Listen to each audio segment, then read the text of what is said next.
Hi friends, നമ്മുടെ പുതിയ വീഡിയോയിലോട്ട് എല്ലാവർക്കും സ്വാഗതം. ഞാൻ ഉണ്ടാക്കാൻ പോകുന്ന ഇന്ന് ചിക്കൻ ലെഗ് വെച്ചിട്ട് ഈസി ആയിട്ടുള്ള റോസ്റ്റാണ് കേട്ടോ. ഒരു 50-20 മിനിറ്റിനുള്ളിൽ നമുക്ക് റെഡിയാക്കി എടുക്കാം. അപ്പോൾ നമുക്ക് വീഡിയോയിലോട്ട് പോകാം. കഴുകി വൃത്തിയാക്കി വെച്ചിരിക്കുന്ന ചിക്കനകത്തോട്ട് ആവശ്യത്തിന് ഉപ്പിട്ട് കൊടുത്തു. ഇഞ്ചിയും വെളുത്തുള്ളിയും പച്ചമുളകും കൂടി ഞാൻ പേസ്റ്റാക്കി വെച്ചിട്ടുണ്ട് കേട്ടോ. അതൊന്ന് ജസ്റ്റ് ചതച്ച് പേസ്റ്റാക്കി വെച്ച് അതിനകത്തോട്ട് ഇട്ട് കൊടുത്തിട്ടുണ്ട്. പിന്നെ 1/4 ടീസ്പൂണ് മല്ലിപ്പൊടി, 1/4 ടീസ്പൂണ് മഞ്ഞൾപ്പൊടി, 1/2 ടീസ്പൂണ് മുളക് പൊടി, ഒരു 1/4 ടീസ്പൂണ് കുരുമുളക് പൊടി, പിന്നെ കുറച്ച് പെരുംജീരകം. ഇത്രയാണ് കേട്ടോ മസാലയ്ക്ക് വേണ്ടി ഞാൻ ചേർത്ത സാധനങ്ങൾ. പിന്നെ 1 ടീസ്പൂണ് കേട് പുളിയില്ലാത്തതും 1 ടീസ്പൂണ് ടൊമാറ്റോ കെച്ചപ്പും. ഇത് നന്നായിട്ട് ഇളക്കി ഒരു ഹാഫ് ആൻ അവർ അല്ലെങ്കിൽ 1 അവർ നമുക്കിതൊന്ന് റെസ്റ്റ് ചെയ്യാൻ വയ്ക്കാം.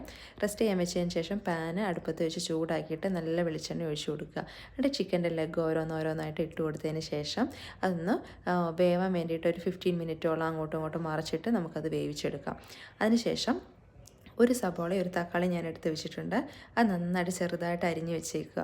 അരിഞ്ഞ് വെച്ചതിന് ശേഷം ഈ ചിക്കൻ വെന്തതിന് ശേഷം ഈ പാനിലോട്ട് തന്നെ ഈ സബോളയും തക്കാളിയും ഇട്ട് നന്നായിട്ട് വഴറ്റിയെടുത്തതിന് ശേഷം ഈ ചിക്കൻ ഇതിനകത്തോട്ട് നമുക്ക് ഈ പാനിനകത്തോട്ട് ഈ മസാലയ്ക്കകത്തോട്ട് മിക്സ് ചെയ്തെടുക്കുക.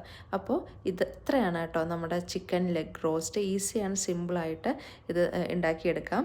അപ്പോൾ എല്ലാവരും ട്രൈ ചെയ്ത് നോക്കുക. അപ്പോൾ എൻ്റെ ഈ വീഡിയോ ഇഷ്ടപ്പെട്ട് കഴിഞ്ഞാൽ എല്ലാവരും ലൈക്ക് ചെയ്ത് ഷെയർ ചെയ്ത് സബ്സ്ക്രൈബ് ചെയ്യാൻ മറക്കല്ലേ കേട്ടോ.